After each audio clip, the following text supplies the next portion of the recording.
Let's make sure we are recording. We are recording. Cool. Right. So two things today. We need to talk about chapter 6. But before that, I want to just spend a little bit of time talking about the visitor pattern because we didn't get to do that, and it's sort of important that you understand it. And the easiest way to do that is do it here. So let's just talk about that. And it is in the book in section 551.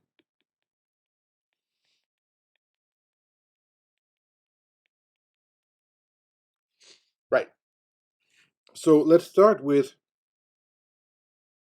if there are any questions on phase 2, we'll take them after class, so stick around. So this is my my AST.java file, or node, and we know that it's abstract and it's the superclass of everything. And in there,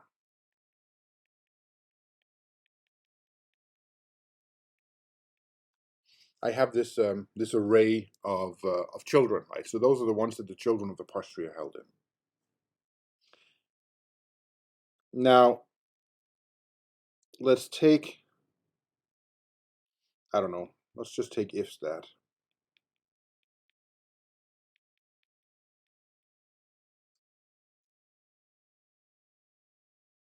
And it looks like this. So with these two things, we can now build, or well, of course we have a number of different things here. We can build our parse trees, right? Now, what happens if I have built a parse tree? So let's just sort of make a stylized one here.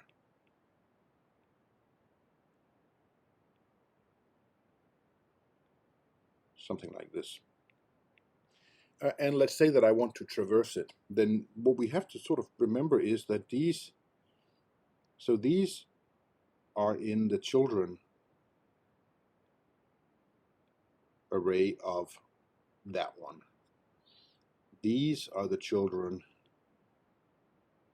array of these. And those are all stored in here. So if I could write some sort of visiting method or something, then I could just sort of go through and call it on all of these, couldn't I?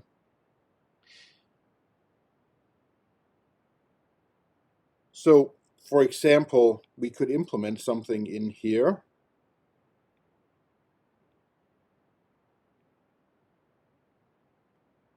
called visit children, and all that it does, it says something like for I equals 0, I less than n children, I plus plus, children I dot visit. I'm carrying a.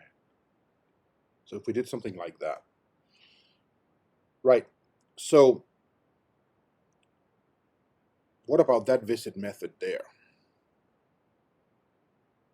Well, we could put something in here.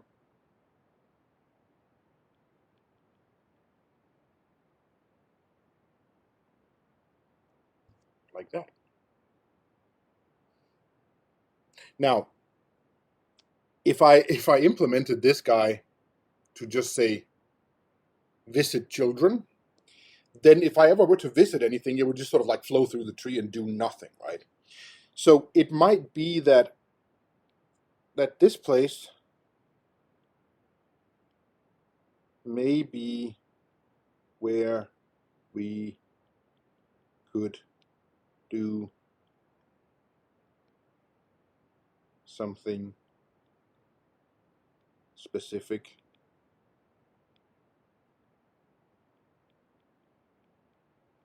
related to ifstat.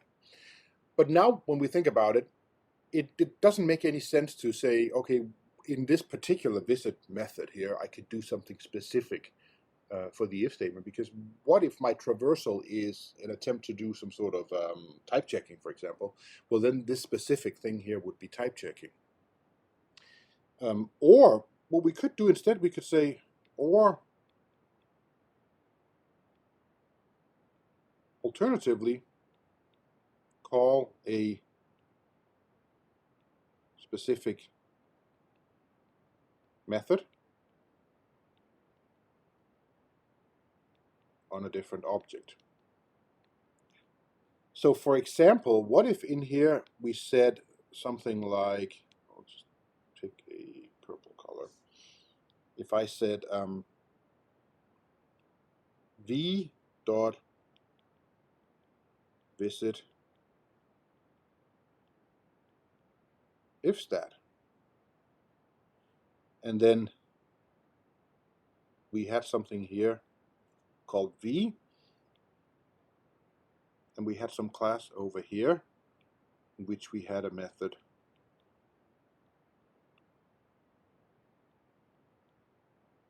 visit ifstat. Now, of course, we better pass in the ifstat so we can do things with it, like that. And we're going to call this one my visitor. And this guy here is then of, well, I could make it of my visitor type, but I'm going to actually make it of visitor type, and then say that my visitor extends visitor, and then I'm going to make a class visitor that we can extend. And what would the implementation of visit ifstat look like? Well, this is indeed a parse tree traversal, so we would probably just say is dot visit children. So you can see what happens if I set this off, and if every parse tree in this visitor is implemented like that, if it has any children as a default implementation, then starting a visit on any parse tree node with an instance of this visitor will just run through the tree and do absolutely nothing. But if I extend that visitor and then re-implement all or some of them, then I can now do something here that's related to this if statement. Now, of course, if I want to continue traversing below, if this is the if statement, if I want to continue traversing below there, then I better remember here to say something like is dot visit children, or super dot visit ifstat, because the super implementation is that one that does the visit children, or visit individual children, which we will need to do in phase 4. So if we go and look, try and pull up the actual implementation. So we'll just say share here.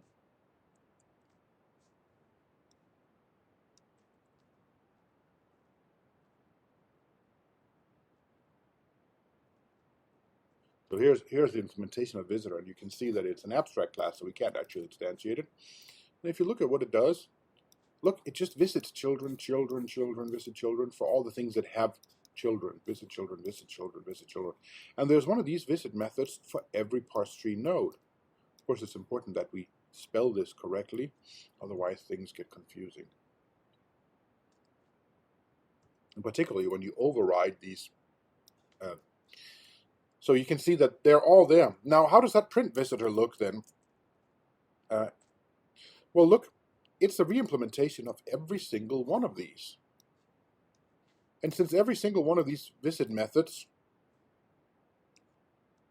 gets the actual parse tree node, we can do whatever we need to do with it. So for example, for the block, we'll print out this is a block, then we'll indent by 2, and then we'll go and visit the block's children. And then by the time I come back, I can outdent 2 and return null. What does a break statement do? Well, it just prints out it's a break statement. It doesn't have any children. You can see here's the class declaration. It does a whole bunch of different stuff. It prints out some stuff at the beginning and finally visits the body. So the rule for creating a new visitor is extend visitor and re-implement visit to all the nodes that you want to visit and do something to. So if you don't want to do something to a specific node and you just want to sort of visit its children automatically, then don't re-implement it. Okay?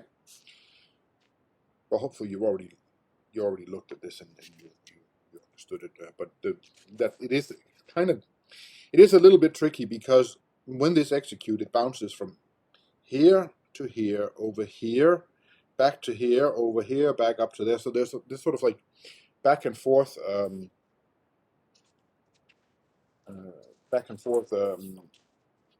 ping pong action between the visitor pattern that's being run, the superclass visitor, the actual parse tree nodes, and the visit children in array.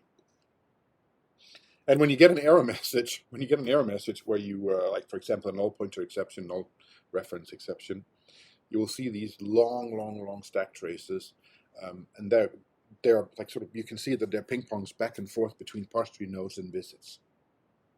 Right. Let's do unless there are any questions on that, let's do chapter 6. I'll come back to chapter 4 when we're done with this.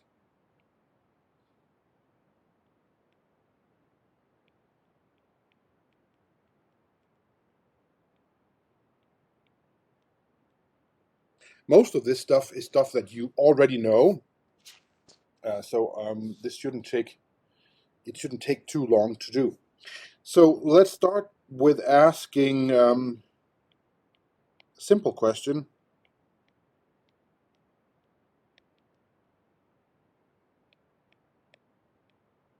What can be given a name? Oh, you can't see. All right, hold on. I gotta figure out how to stop sharing.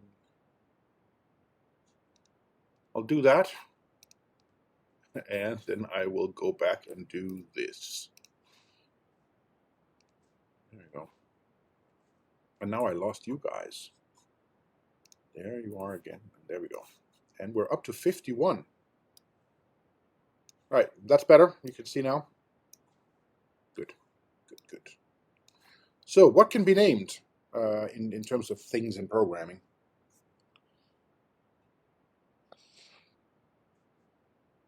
Fire away. Well, we can definitely name classes, right? What about variables? Yeah, methods.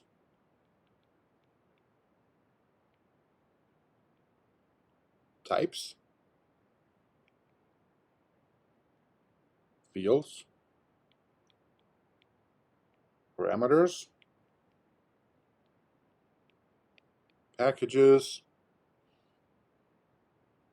Classes, program location, labels maybe. And there could be many more things. Now, we could probably say that name resolution and scoping is, well, it's determining if a name can be referenced at any given location,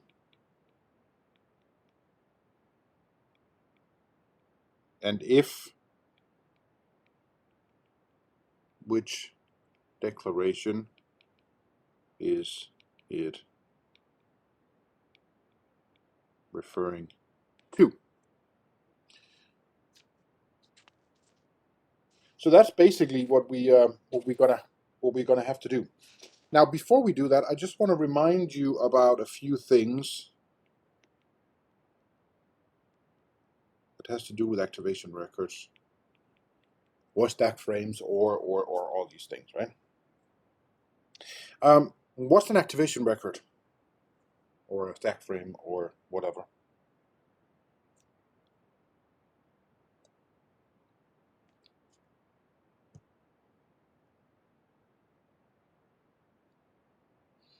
Does anybody remember?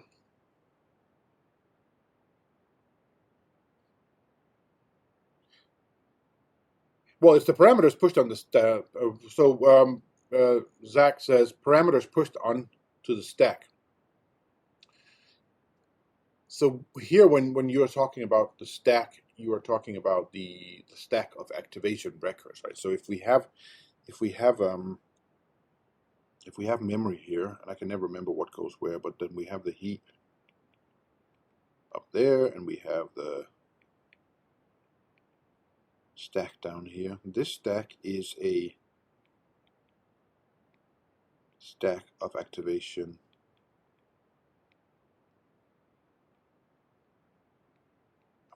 records, right? So Mark says it holds things like local variables, registers, parameters linked to parent activation records. Yes, it does. It's all of those things, maybe, if you need them, or maybe more, maybe less, but it's definitely something like that. So let's just say an activation record holds locals, params. It might have saved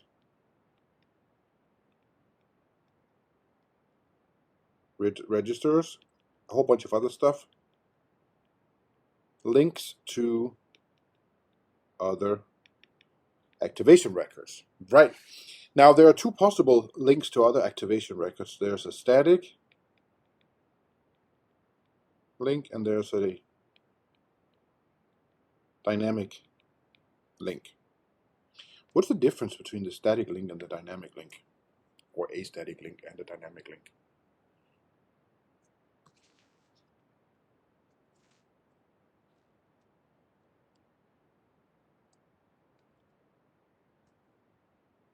So this points to the activation record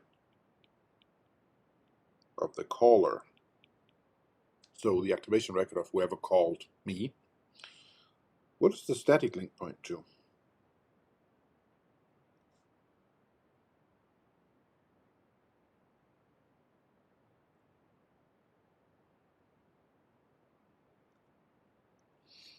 Anybody?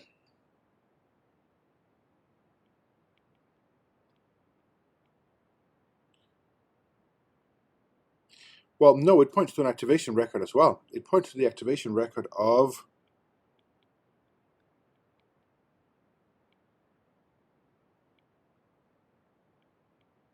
the closest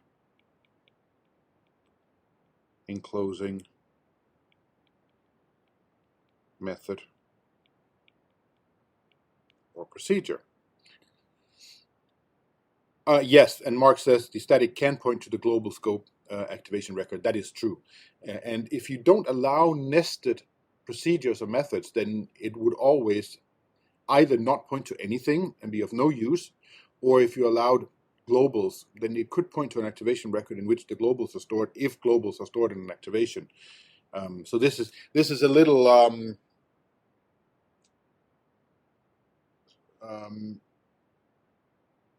this might not be exactly how you implement it, right? Because globals could be stored in a slightly different location because they are global.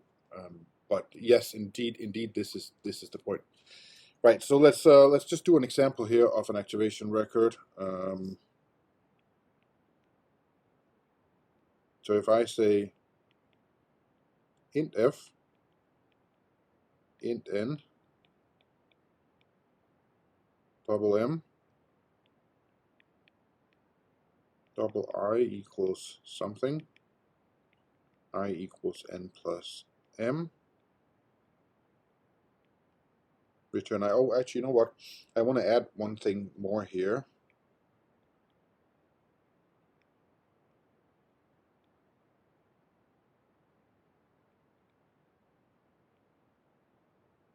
In Java, the activation record also holds the evaluation stack. So there's no, if you did in 326, since you didn't do, if you did it with Ben and you implemented the EVM, you had a shared evaluation stack. But that only works if you don't allow any sort of multi-threading, because if you allow multi-threading, you cannot have a shared evaluation stack. And in real Java, in the JVM, the evaluation stack is stored in the activation record. So every method invocation has its own evaluation stack. We'll come back and talk about that on the very last day of class, I think, probably,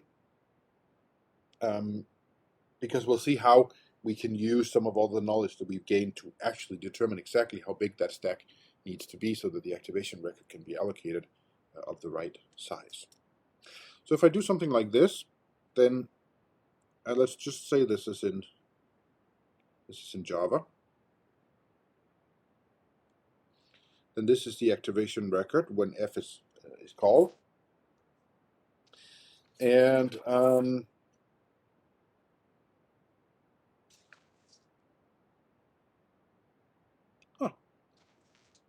interesting. Hold on.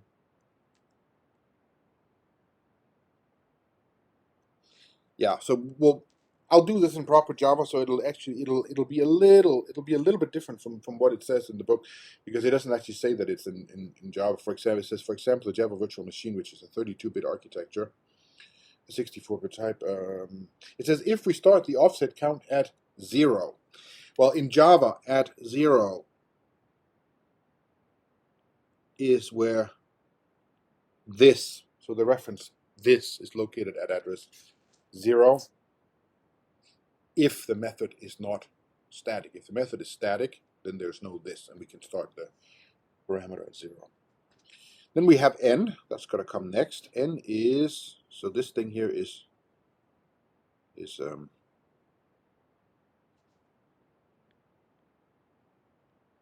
32 bits wide.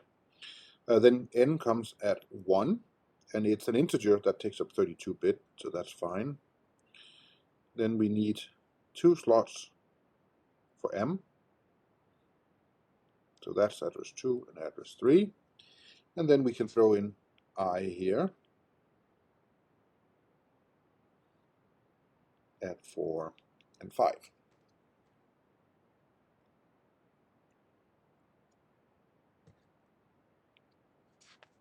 Now,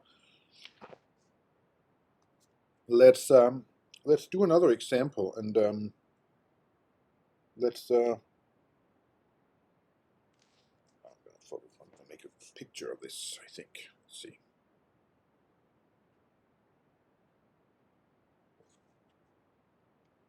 If I can do this without everybody's getting seasick. I want that. We'll use that, but we'll trim it a little bit.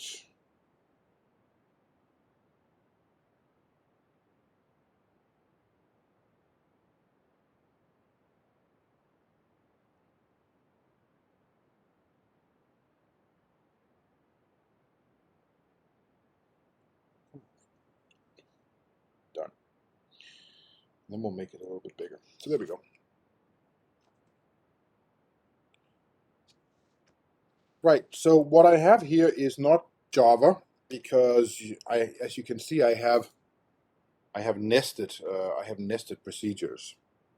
So if you think about this, you look at this code in here, and you ask yourself, which A is that? And then you look at it for a little while, and you'll realize that, oh, that's that A. Which W is that? Well, that's that one. Well, what about these two? Which Z is that? Well, that's this one. And that Y is that one. So if I look at how this activation stack must look at runtime, then we can see down at the bottom, we call F. Well, let's actually put in, as Mark suggested before, a global. And let's just say at 0.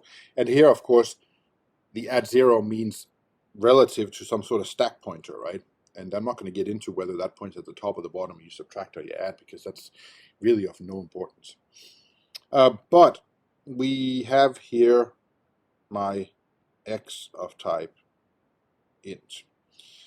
It has a dynamic link and a static link. Well, nobody called this global thing, so it points here, and it's the global one, so that doesn't point anywhere either. Now what happens? On top of that, we get an activation record for F. F has at address 0 a Y, which is also an int. Then it has a static link and it has a dynamic link. Oops.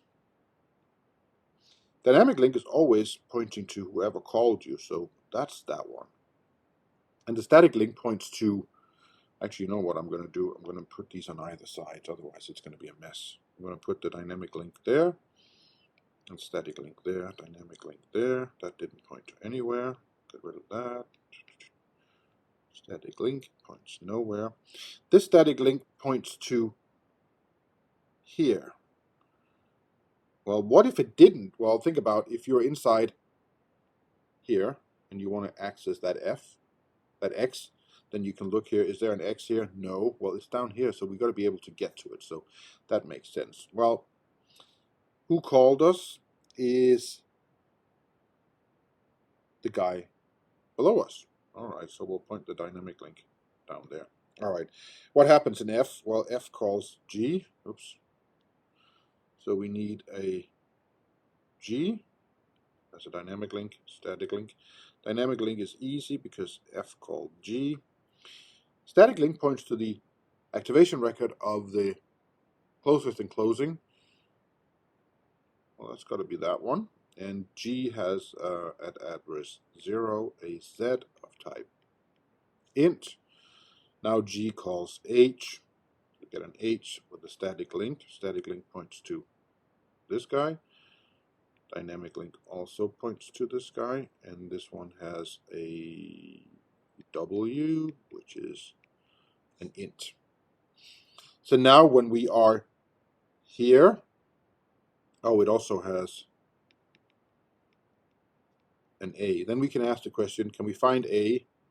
Yes, it's right there. Can I find W? Yep, it's right there. Can I find Z? Not there. We'll follow that down here. There it is. Great. Can I find Y? Well, it's not here. Follow that. It's not here. We'll follow that. There it is. So all of those can be found at runtime by following static links back. And when we generate code for it, we actually know how many times we have to follow the static link because we can mimic this lookup business at compile time.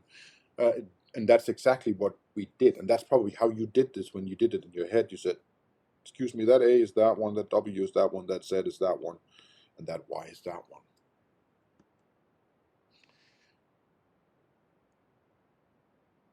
Is it always guaranteed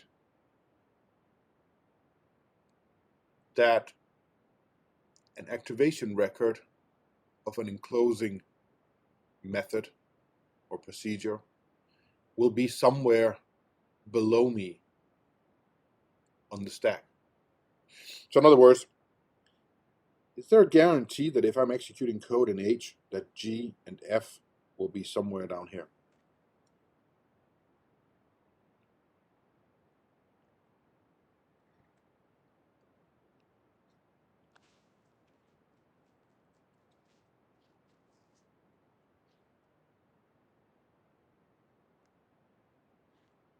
Yes, no?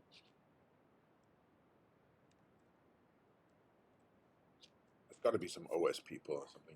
Well, not in this case. I want to know in general. Alexa says, I think so. Can I ask again? Yeah, so in this particular case, the question I'm asking is, when I'm executing H, is there a guarantee that G and F will have activation records below H on the activation stack? And in general, what I'm asking is, if a procedure is called, is there a guarantee that any enclosing method will have an activation record on the activation stack below? Well, it would have to be below because you can't have anything above that's active. Below the activation record for the code run. Because if I couldn't guarantee that there was an F and a G, then how would I find Y and Z at runtime? Hold on, I blow my nose. You can think of this.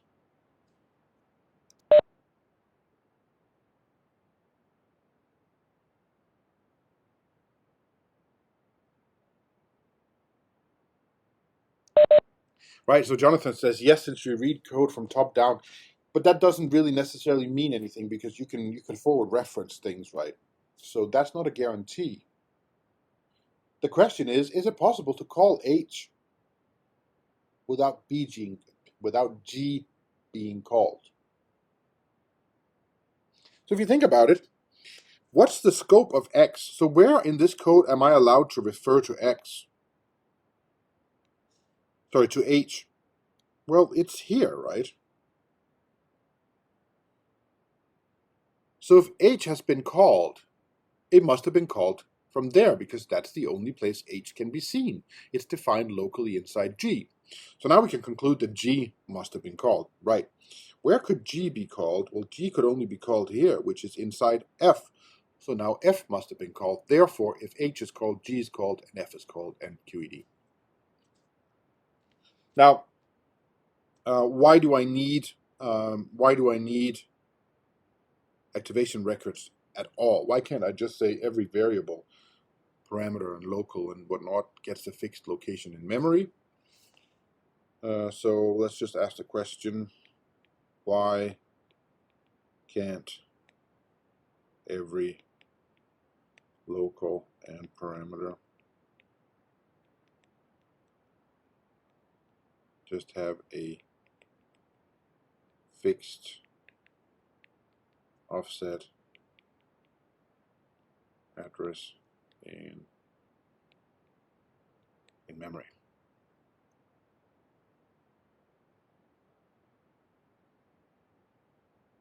Do you remember that one?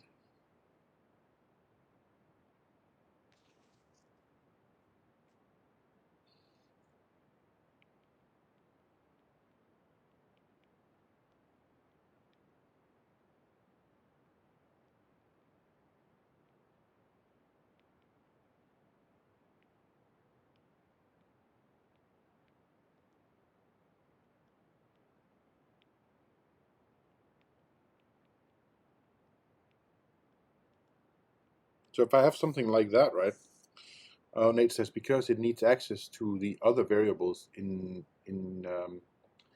inside each scope. No, not necessarily, right? Because think about what happened if I said, right, in this case, I'll give that a fixed address. I'll give that a fixed address. I'll give that a fixed address. I'll give that a fixed address.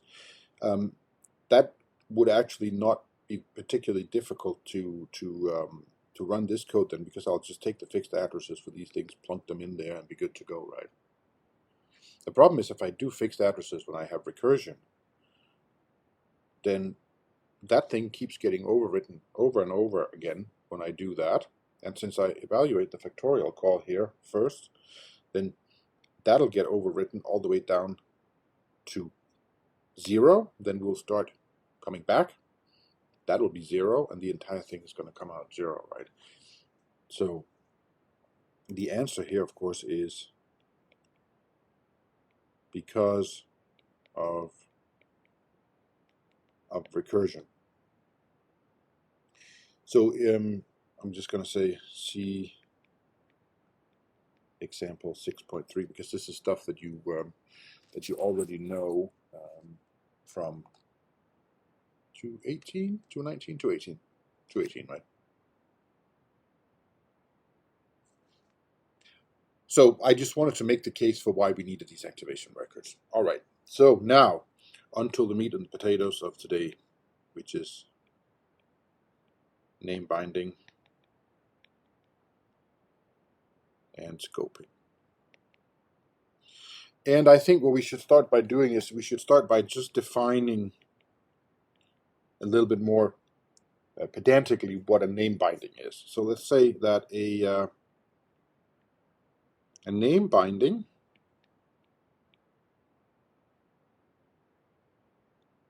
we'll call it squiggly n, is equal to a pair that contains a name and some sort of, and I can never spell entity, and some sort of entity. So it's basically just an association. So a name binding is an association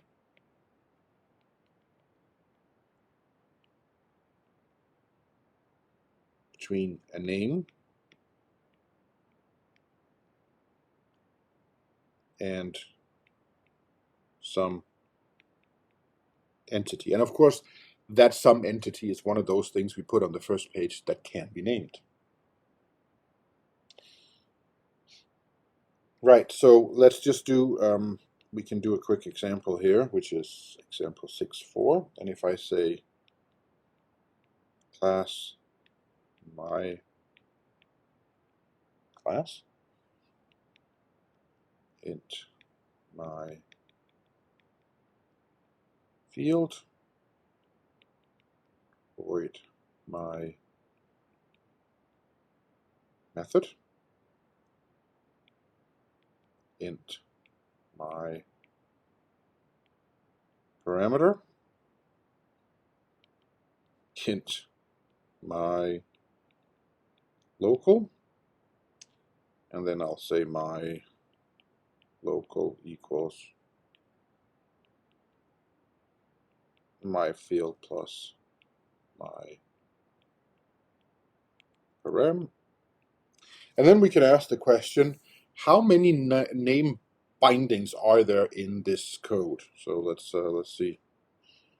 Number of name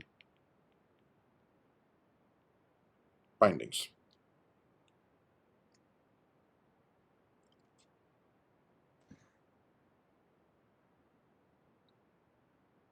What do we think? 1, 2, 3, 4, 5, 6, 7, 8, 9.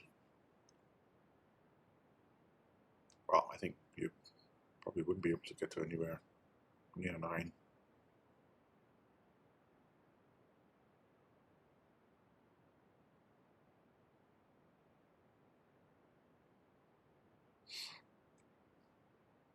If nobody answers, I'll start singing.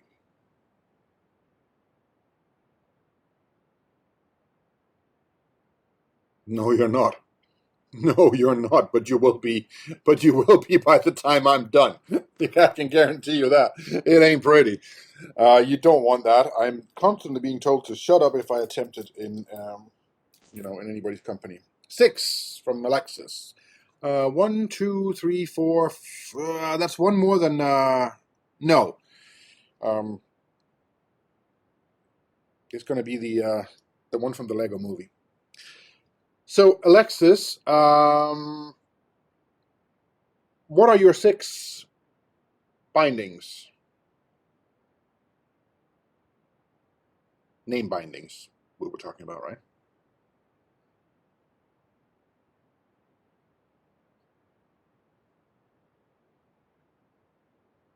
It might be easier just to unmute and then tell us.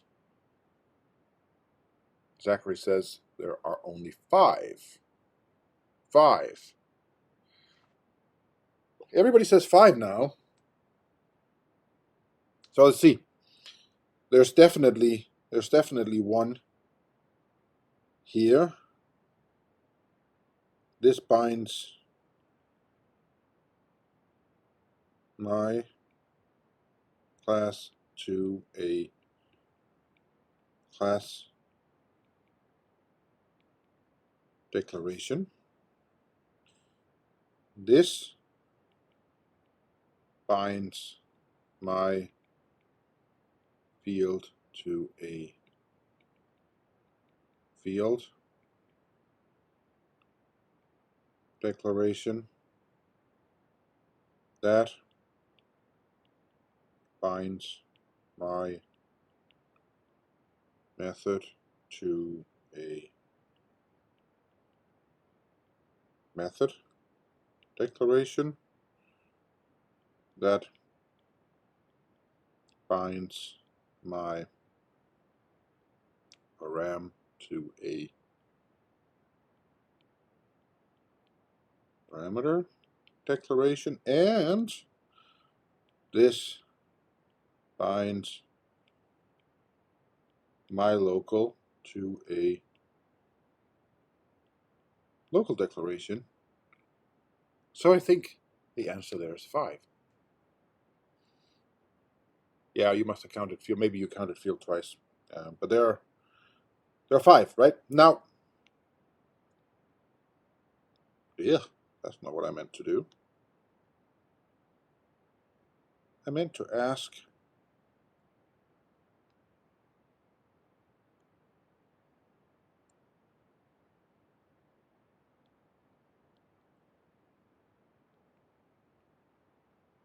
what are these?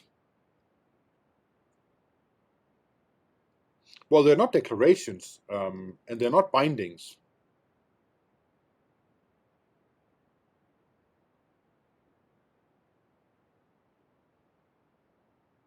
They're uses, right? That's what we are using the name.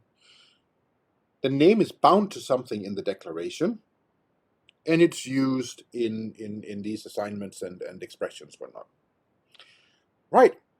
So now I can ask another question, which goes along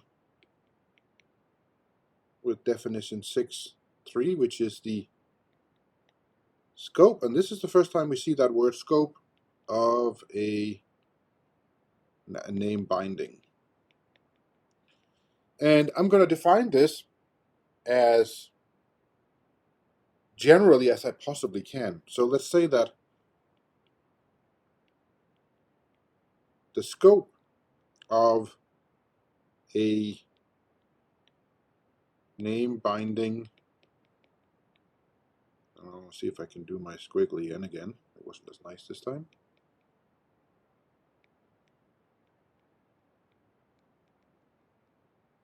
So I have in mind here a particular name binding, this squiggly N guy here. What is the scope of a name binding? Well, in general, when we say the scope of something, it is, where can we refer to this at? So it is, we can say the part of the code where a reference to name, which happens to be this guy right above me, is valid and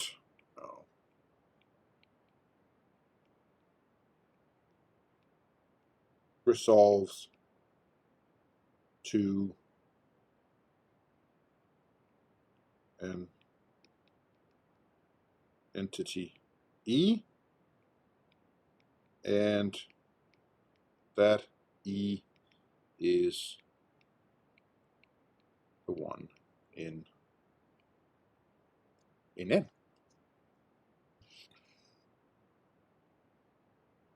So what does that mean? Well, let's take a look. It's most easily done with an example. So if I say here int foo, int x, int y, int a equals x plus y, something something something, if x is less than y, something something, int set something something something, curly brackets, something something something. Right. So now we can ask, well, so should we just, let's underline bindings first with red. Well, we have a binding here, we have here, we have here, we have here, and we have here. So we have these 1, 2, 3, 4, 5. Let's just look at the parameters and variables, and then we can ask,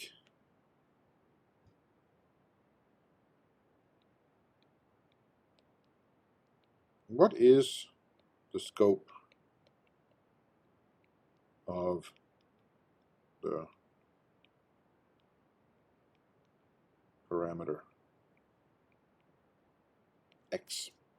So in other words, where in this code, can I legally refer to x And when I do, it resolves to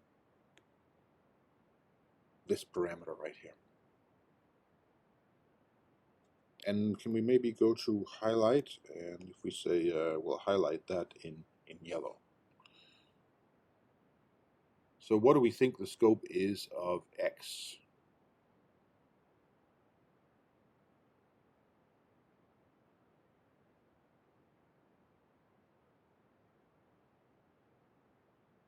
Actually, so does that. There we go.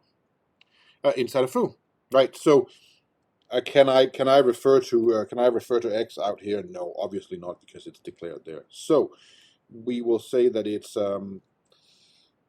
somewhere before here, and then we'll go up here. We'll go all the way up here. Now, where should I go here? Well, obviously I got to go up here. Now the question is, do I stop? Do I go like that? Do I go like that? Or do I go like that? So in other words, could I refer to X here? Well, no, there are no initializations legal in this language. Maybe if this is Java, so we'll get something that looks like that. And the same for Y, everybody would say as well, right?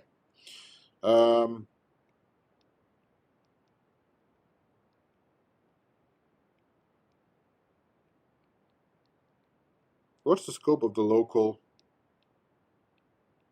A? What should we pick for that? Next one. Green. Nate says, couldn't you though, like X plus 1? Well, what is this? This is a list of parameter declarations, right? And there are some languages. So let me just down here real quick. So if I said something like int f, int x, int y equals x plus 1. So this would be a parameter with a default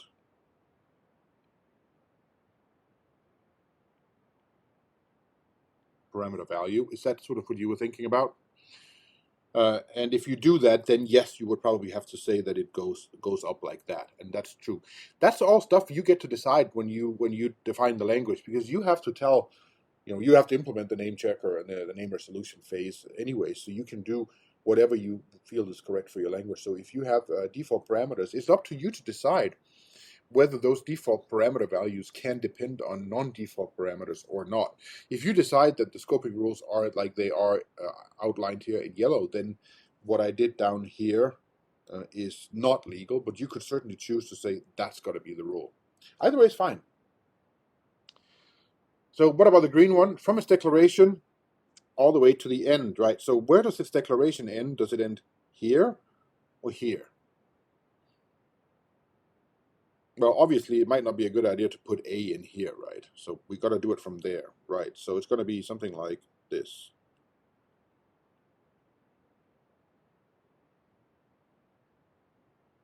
There we go.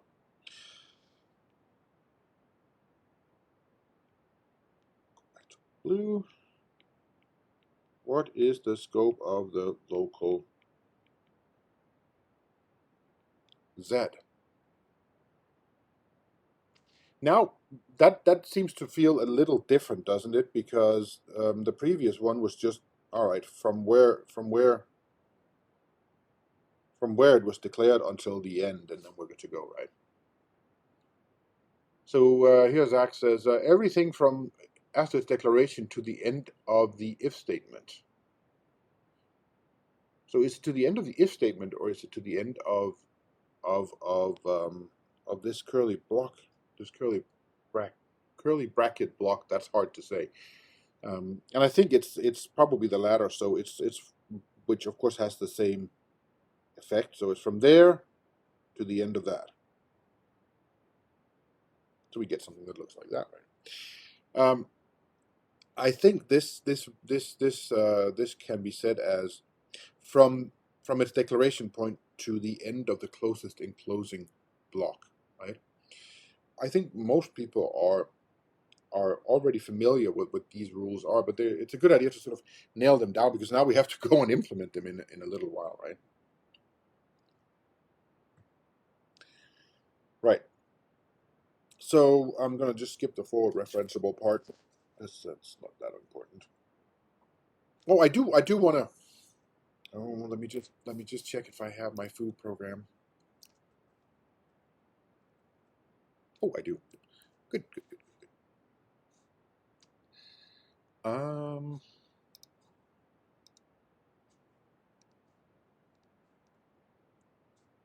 make this a little smaller and that a little bigger.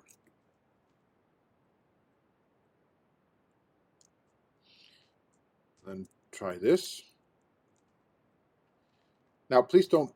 Please make sure you're sitting down, because this is extremely ugly. I'll make it even bigger so you can see how ugly it is. What do you think?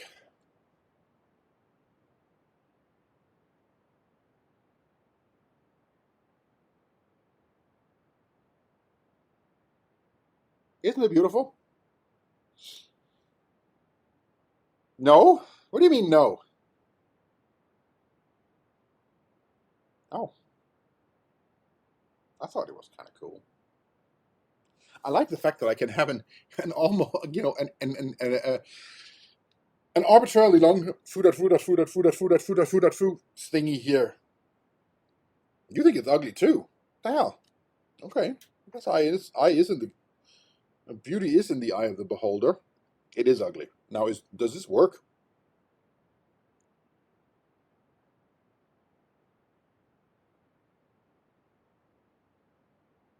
It could work. Does it work in Java?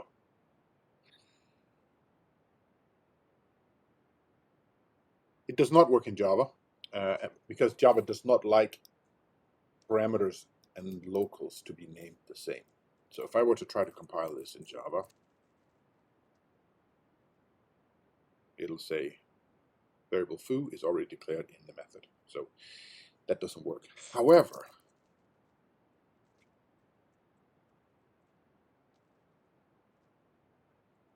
just make sure that I'm running the right thing. Yeah.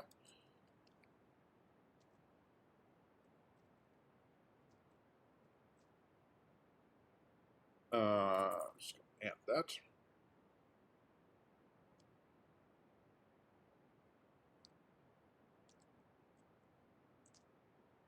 Haha, look at that. It worked just fine.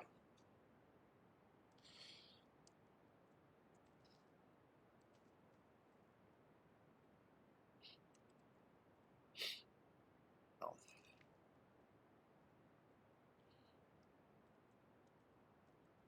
So if I want this to work, then what are some of the things that we have to have?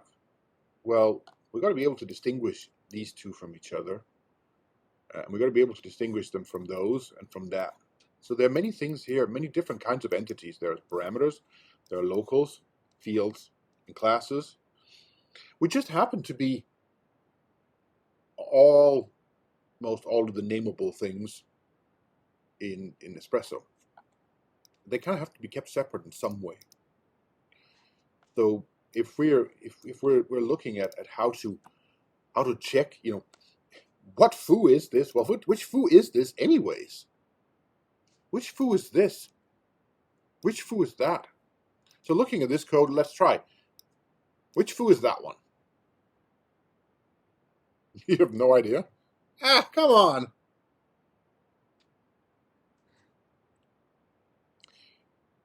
No, clearly this foo is that foo, because if foo were foo, then foo wouldn't have a foo. So it's this foo. Obvious, right? So that foo is that foo. What's this foo? Well, that's going to be this foo. What's that foo? That's the same foo as that foo. What's that foo? That's this foo. What's this foo? Well, that's technically the same thing as this. It's the field foo. What's that foo? Well, that's that foo. What's that foo? That's also this foo. What's this? Well, that's the new variable named foo. So that foo is a brand new foo. Which foo is this foo? It's that foo. So we could rewrite this to be a little more useful, but it sort of shows, it reveals some of the aspects of what is allowed in the naming policies, in the scoping policies in Espresso. So obviously I can have parameters, locals, fields, and classes named the same. And I'm allowed to, when I open new scopes by using curly brackets, to declare new, pity the foo, that's a good one. I'm allowed to declare new variables, new local variables that overshadow, overwrite, hide old ones. Now, nobody says the rules have to be like this. You could say, is foo on the midterm? I don't know. I haven't done the midterm yet. You could say, I don't want this sort of nonsense, and Java said I don't want this nonsense, right? So, but in Espresso we allow this, and it's perfectly fine. Now, let's sort this out. Let's start by a quick definition here of a. Actually, let me just, if I minimize that one, it doesn't interfere, does it? A lot of these. There you go. Now the only thing that's on the screen is the thing, right?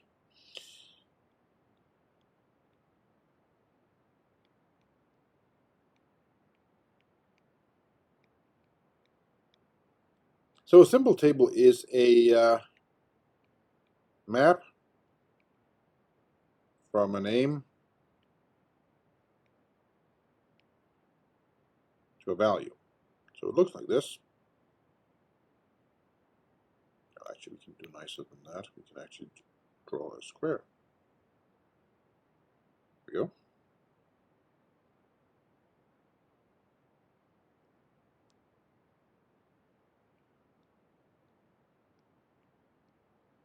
So it basically is just sort of a table like this. And it has another little kink to it, which is it has a pointer to a parent symbol table. And without me saying anything else, now you can probably start seeing what this is useful for with respect to this sort of nonsense, right? Because if I had one of these symbol tables, then I could make one and put all my class declarations in. Because class declarations can be seen from anywhere, so I can have one global class table that holds all the classes that are declared, and the names go in the name column, and the actual class declarations go in the value column. Right, now I could, for every class, I could have another set of tables. I could have one that contains all the fields and one that contains all the methods. And if I could set that up, then I now have a setup in which I have a table that contains all the methods, and inside that, a table that contains all the classes, and inside every class I have two tables, one for that class's methods and one for that class's fields. So now I've sort of set up all the stuff that can be forward referenced. So all the stuff that I may refer to before it's declared. I may refer to a class that's declared further down in the file. You may refer to a method that's declared further down in the class, and similarly with a field. So basically, we could get a reasonable hand on what classes we have in the system completely, and what fields and methods every single one of those classes might have as well. Which leaves just two things with us. Three things. We need to figure out what to do with with parameters and locals, and then we need to figure out what we do with all the uses, right? So we need two more declarations, the local declarations and the parameter declarations. We need to figure out how to sort of throw those into appropriate tables. And then we got to figure out how I look things up. I mean, if we have a global class table, every time I use the name of a class, I can look it up to see if it's valid. And every time I use the name of a method or a field, if I know what class it's supposed to be in, I can go into that particular class, so this field or method table, and look that up there. So that's fairly straightforward as well. The only thing left there then is, how do I look up appropriate in appropriate tables the use of parameters and locals, and that's the only really sort of hard hard problem which we'll have to solve. So there you go. There's your symbol table. Now another definition before we do another couple of examples is this definition 6.6, which is static scoping. Now we have two kinds of scoping. We have static scoping and we have dynamic scoping. And I don't know if you've ever used a language with dynamic scoping. Some people don't like dynamic scoping. We'll come back and talk about it a little later. Because most of the focus here is going to be on static scoping. I wonder, does Python have dynamic scoping? I think it might.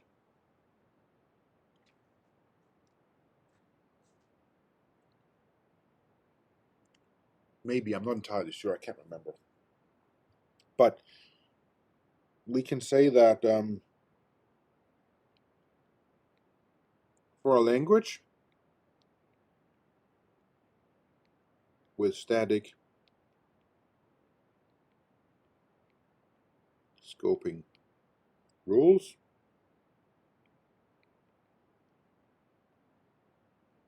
the scope of a name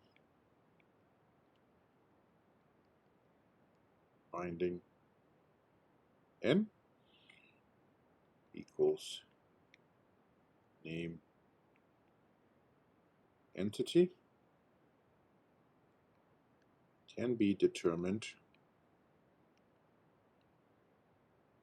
at compile time.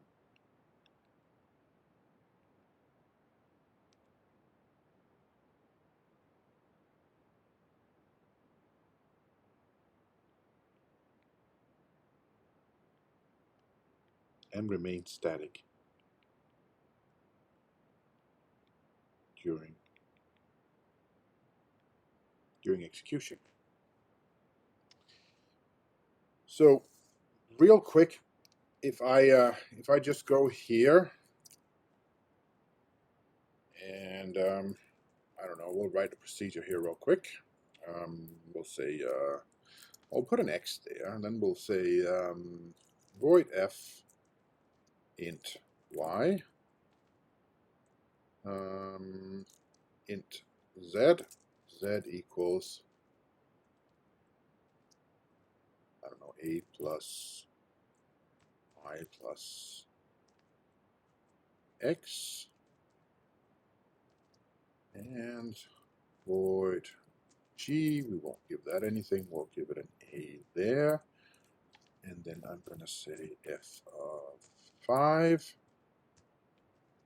and do that, and then say, is this a valid program?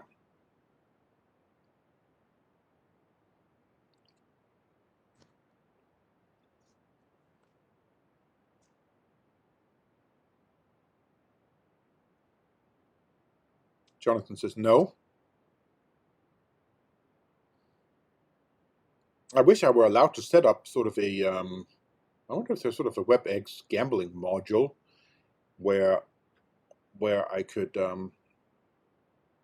put things up and people could wager on the outcome, and I could earn a lot of money from from taking you guys for a ride. So Jonathan says, I don't think F can see A. Well, so if this is statically scoped, Jonathan is right, because which A is this? Well, it's not there. It's not there, so therefore it's not defined above A and before that. It's not there. It's not down here where it can be seen. So statically scoping wise, no. Dynamically scoping, so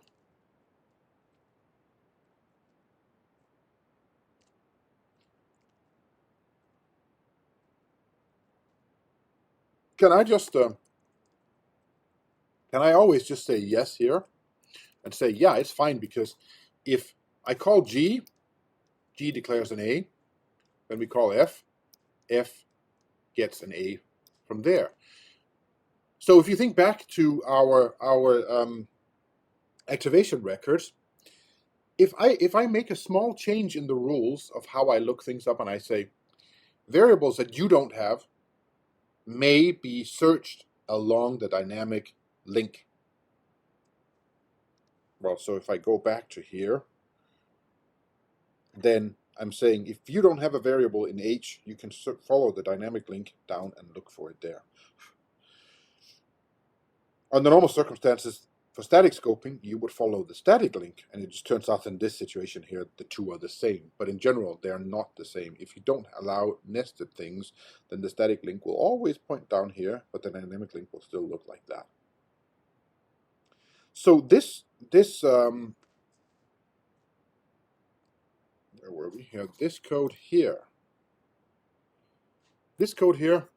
is okay if G is called first, right?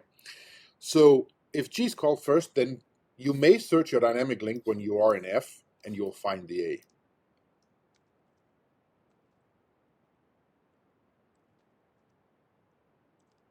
So if F is called from the outside, so if I just call F here, then we're going to be like, is there an A? Not there, not there, not there, not there.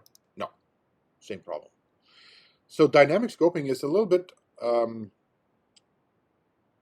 difficult when it comes to trying to predict things, because I can't look at this code statically. I can't have a compiler look at this and say, yeah, this code is fine, or no, this code is not fine.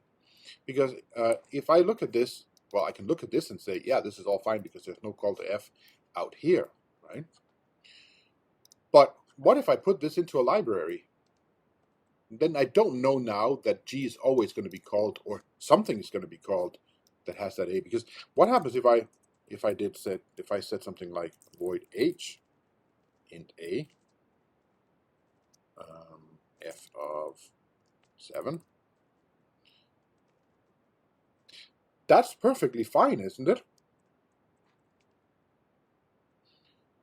That's perfectly fine, because that has an A there, but there's no guarantee that when F is called, it's called from something that has a call to F. I suppose you could maybe do some checking on that, but it would be complicated. And I think that's also one of the reasons that most languages that use dynamic scoping are interpreted and not compiled. Right.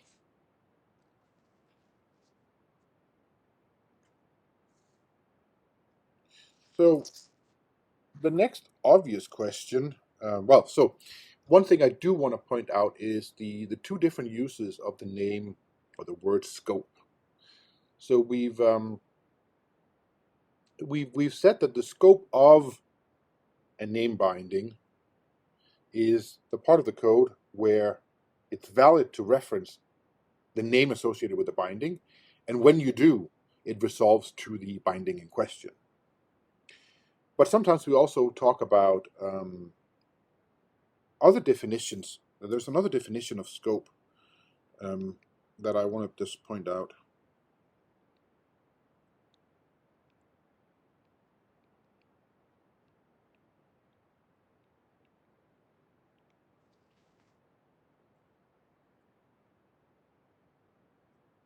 How should we write this?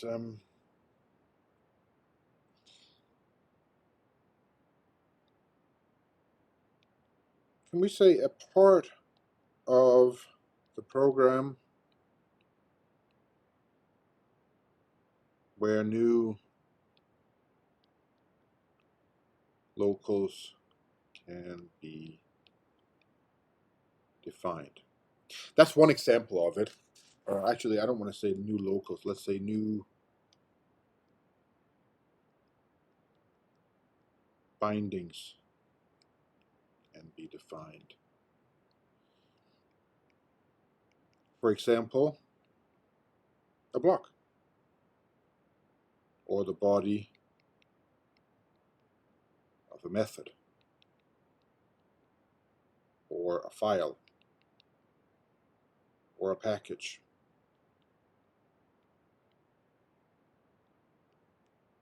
And you could probably come up with different ones. So we can talk of this. We can talk of the scope of a name binding, or we can in general talk of a scope. So let's do an example here. and we'll stick with the theme.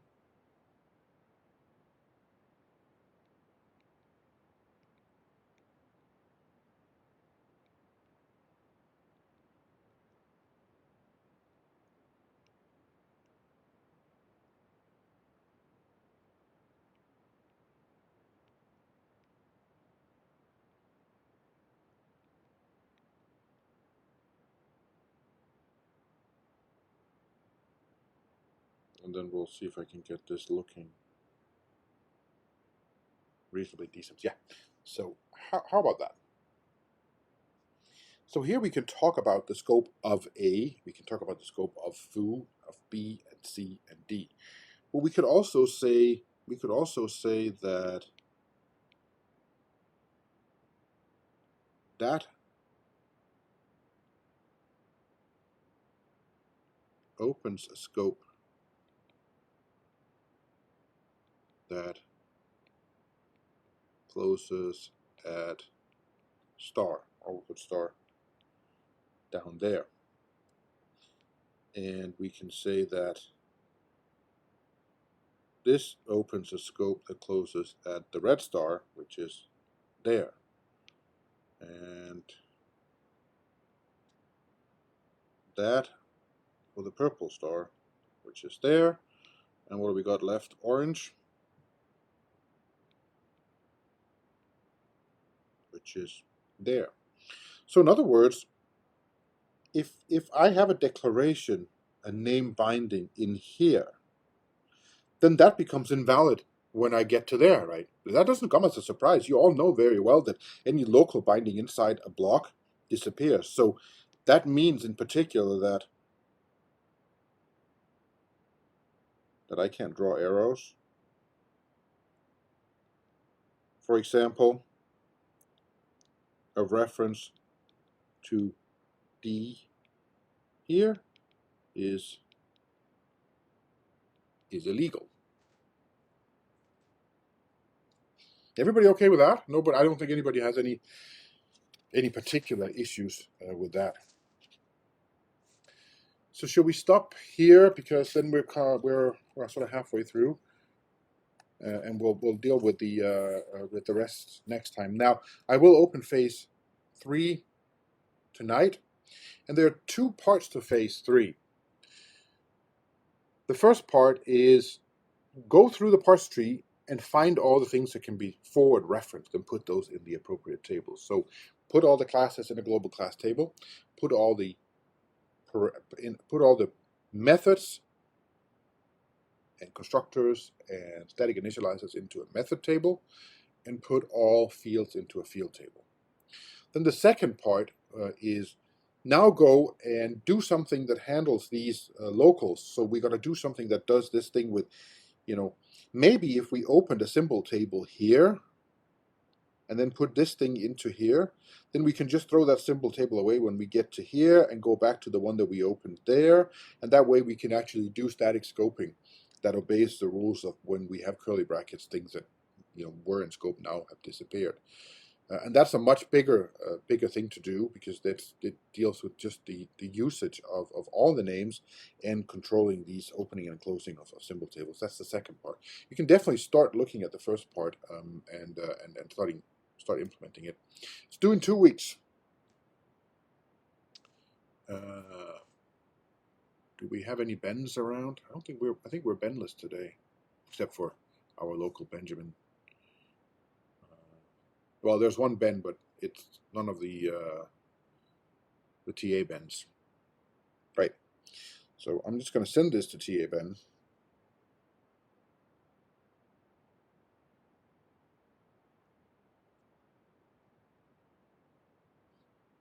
Where's my...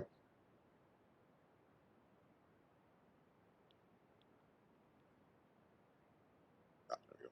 I don't know where the keyboard went. Right. February 28th. Yeah, that sounds about right. We'll look at that. I'm leaving on the 3rd, I think. So we'll see. I am going to stick around for a little while if anybody has any questions for phase 2. I'm going to stop recording.